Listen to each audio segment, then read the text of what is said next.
I'm Matt Swaim. It's great to be joined by Kevin Schmiesing. You may know him for a lot of things, including This Week in Catholic History, but perhaps also for his book, A Catholic Pilgrimage Through American History.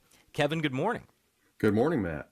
So there are a lot of people going a lot of different places in the United States for vacations, and my family, and I know yours does as well, often tries to figure out where are some really interesting pilgrimage sites or roadside shrines that we could stop at along the way as part of our family travel. And you've got some great ones.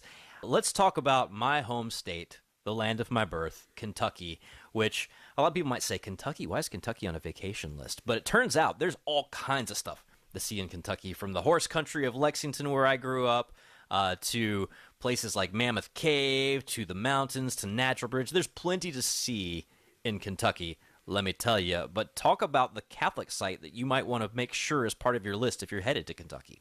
Yeah, I can attest to that, Matt. Kentucky is a great place to vacation. All the spots you just mentioned, and not far from Mammoth Cave National Park, is the Bardstown area, which is, again, one of these places of deep Catholic history. Bardstown, one of the earliest dioceses in the United States. It was founded in 1808. That's the same year as New York, as Boston, as Philadelphia. So it dates back way to the early days of the church in this country. And it was founded there because there were Catholics from Maryland who were moving west across the country, as many American settlers were doing. So they established the church in Bardstown. St. Thomas Church, the earliest church there in Bardstown, is still there. It's a beautiful but modest brick church there in the countryside near Bardstown. I've been there. It's really neat to visit because it preserves much of that historical sensibility. And just right across the driveway, across the yard from St. Thomas Church, is the original bishop's residence, dating back to the early 19th century. And they have a little museum there. The Sisters of Charity of Nazareth, who were founded by Mother Catherine Spalding, had their start also at St. Thomas Parish in Bardstown. There are other Catholic sites in the area. The Sisters of Loretto is another religious order that was founded in that area. Their mother house is still there. And then the Abbey of Gethsemani also, a Trappist monastery in the United States, founded there in 1848. And Thomas Merton, the great spiritual writer, probably its most famous resident, lived there.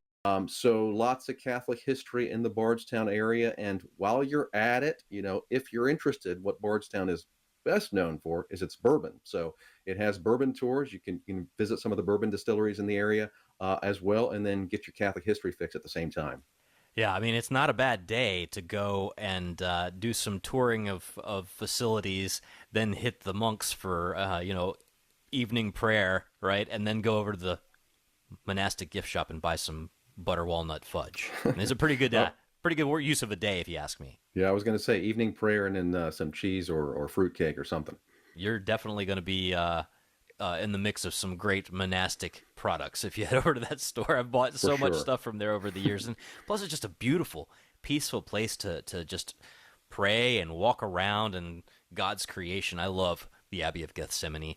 I'm Matt Swaim from the Sunrise Morning Show. Thanks for watching. We encourage you to like and subscribe so we can continue to share more great conversations.